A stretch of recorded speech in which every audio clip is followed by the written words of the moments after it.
Hello, I'm Cohen Lucero, the CEO and founder of Team End Racism. Would you like to introduce yourselves? Sure. My name's Nabil Zarzaf, and I am the co-author of a kid's book about adoption. My name is Lael Gursky, and I am the co-author of a kid's book about adoption, and I'm so stoked to be here. How do you two know each other? Mr. Zarzaf was my sixth grade principal at Farmington View Elementary School, and kind of been close ever since. Yeah, we had a lot of different conversations about things going on around the school and just in, life in general, and found out that we both had adoption in common and as part of our story. And so that was another thing that we just kind of bonded over. And so that's kind of where we first got to know each other. Leo, how old were you when you were adopted, and how do you feel about adoption for people who don't know what it's like? So I was 2 years old when I was adopted.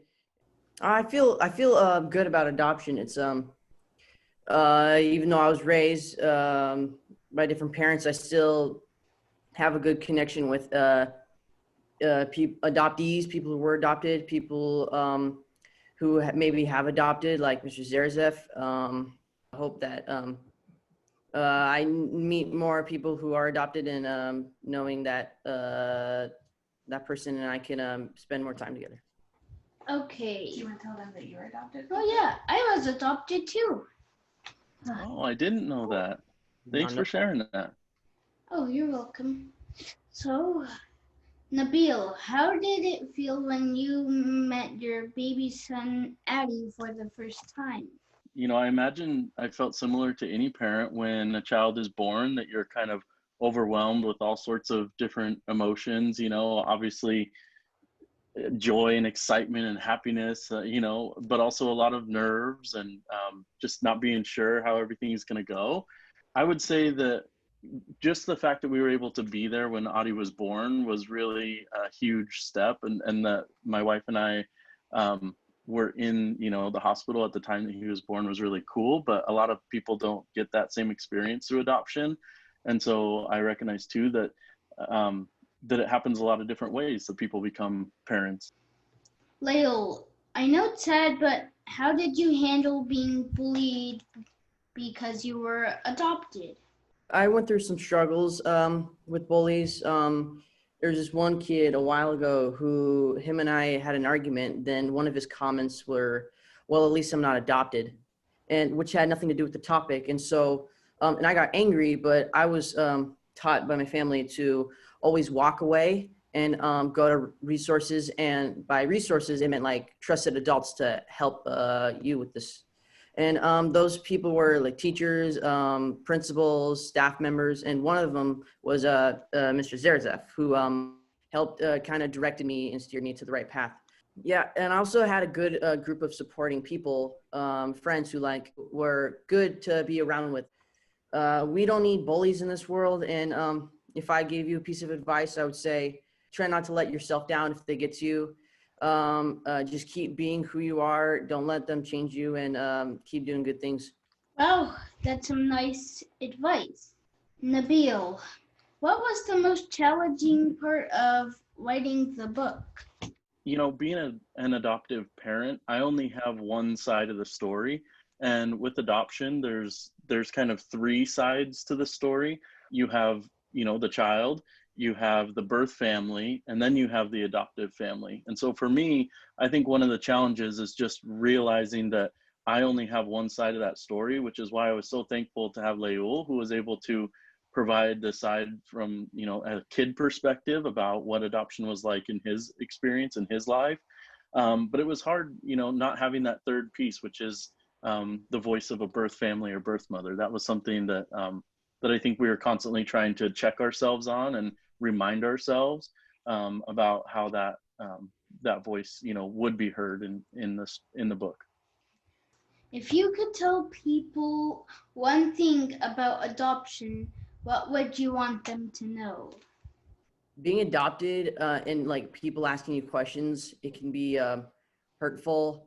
and kind of tiring to be asked those questions over and over. But people can be curious, but there's also being kind when it comes to being curious.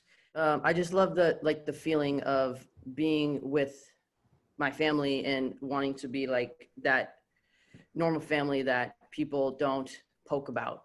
Yeah, I think kind of similarly for me, I just hope people understand too that just because they may not have experience with adoption or might not know a lot about adoption, doesn't mean that there's anything that is like abnormal about it, or or weird or strange. And I think sometimes kids especially don't fully understand adoption and never have the opportunity to have a conversation about it, so they just don't really quite know how to ask questions in a kind way.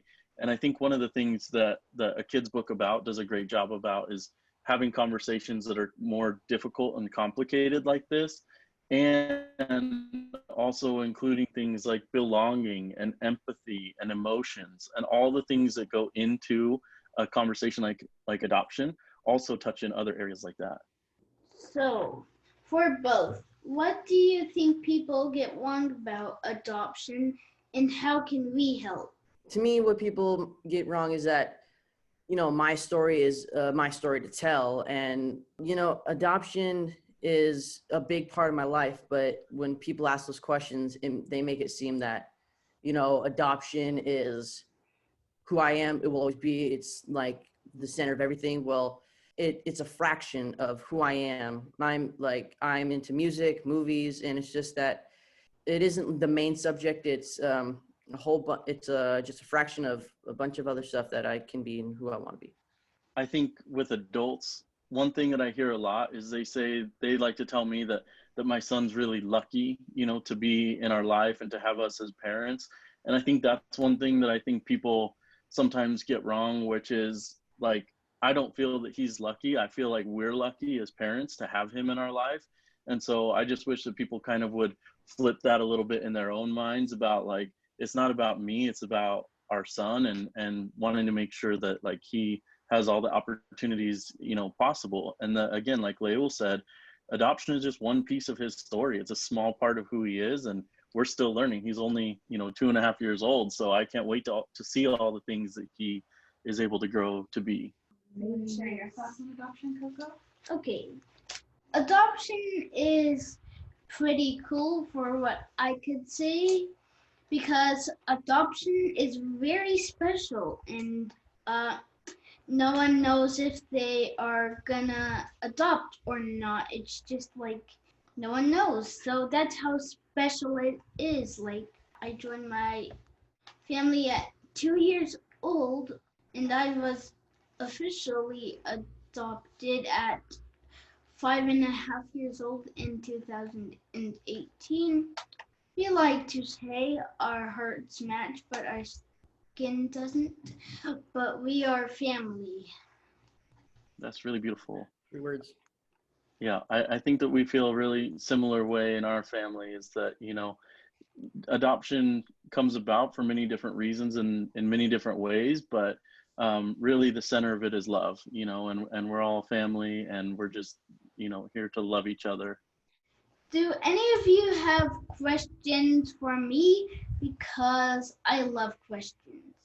I've noticed how how confident you are in these interviews. I mean, you're younger than I am, and you're like a pro. Like, how are you like not nervous? Please, I need some advice. Can you give me it? Ooh, so I always like to think in my brain, be on topic, stay confident, and I also like to say, stay calm, everything's gonna be okay. And I also like have that instinct of getting excited and then calming down, so that I can kind of even out and be confident in myself. Good advice. Thank you. Cohen, I'm curious, when you read the book, having been adopted yourself, just kind of what you were thinking about or feeling as you read the book.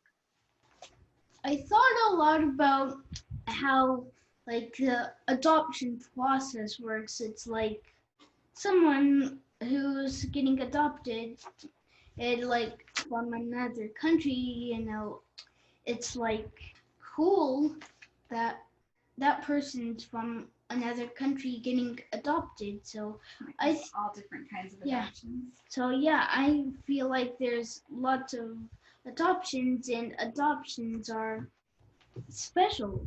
Like I said, It's excuse okay. me, I just dropped my notebook.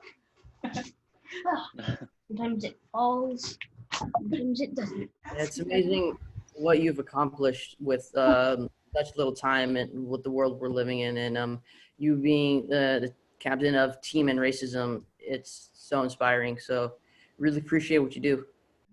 Well, you're doing some really amazing work, and I know we've both been able to see some of the interviews you've done and the website and things that you've posted, and I hope you have a real sense of accomplishment with that.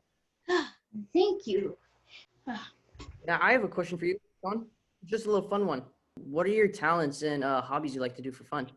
Ooh. School's just got out. I'm planning to do more team and racism stuff. Thanks to these interviews, I'm able to come up with more ideas, and my talent is also to draw dinosaurs, draw and look up dinosaurs with my grandma that lives here. Nice. Favorite dinosaur? Pretty cool. Ooh, that's a tricky one. It changes all the time, but my main favorite one is the T-Rex. Mine too. Thank you for helping me and doing this interview with me, And for writing a book. and for writing the book too. Your book was very awesome. It helped me with Team and Racism too. Yeah, absolutely. And I hope that, I know that you are adopted and, read the story from that perspective, but I hope that there are other kids in your life and around you that also are able to read and learn and understand adoption, so that they can just have a better understanding and more kindness and empathy toward other kids. Yes, It was so stoked to be here, and thank you for bringing us here. you're welcome. Wanna wave bye? Bye. All right, bye. Yeah.